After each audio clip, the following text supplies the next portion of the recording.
Hi విను. భార్యాభర్తలు సాయంత్రం భోజనం టైంలో చిన్న గొడవ పెట్టుకున్నారు. వాళ్ళిద్దరూ మాట్లాడుకోకుండా బెడ్రూమ్లో పడుకున్నారు. ఒకే బెడ్ మీద అటు ఇటు పడుకున్నారు.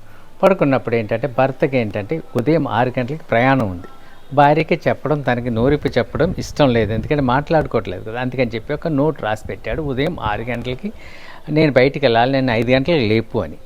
కానీ భర్త లేచినప్పుడు టైం ఏంటి 9:30. చాలా కోపంతో, మీకు తెలుసు కదా ఏమవబోతుందో, కోపంతో పైకి లేచి భార్య మీద అరవడానికి వెళ్ళిపోయాడు. మాట్లాడిన వ్యక్తి అరవడానికి వెళ్ళిపోయాడు. కానీ అక్కడ ఒక స్లిప్ తను చూశాడు. ఏంటంటే ఆ స్లిప్ మీద రాసిందంటే, భార్య రాసింది 5 గంటల టైం అవ్వింది, లేవండి, ఇట్లు మీ స్వీట్ హార్ట్ అని రాసింది. సో మన జీవితంలో కూడా ఇదేనండి. ఏంటంటే ఆ చిన్న విషయం మాట్లాడుకోవటానికి మనకి ఒక చిన్న ఇబ్బంది అనమాట. భార్య భర్తల మధ్యన గొడవలు జరగడం సహజం.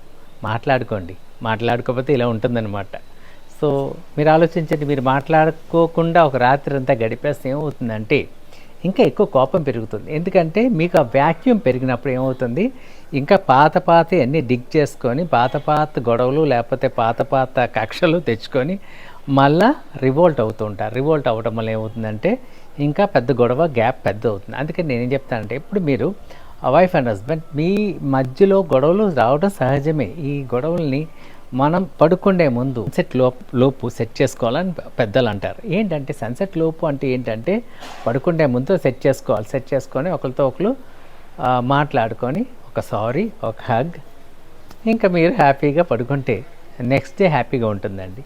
చిన్న గొడవలు రావడం సహజమే అండి. ఒకటి గుర్తించండి, మా దాంపత్య జీవితంలో గొడవలు లేవని ఎవరన్నా చెప్పారనుకోండి, నిజంగా అబద్ధమే. అది లేకపోతే ఇంకా హ్యాపీనెస్ ఎక్కడుందండి?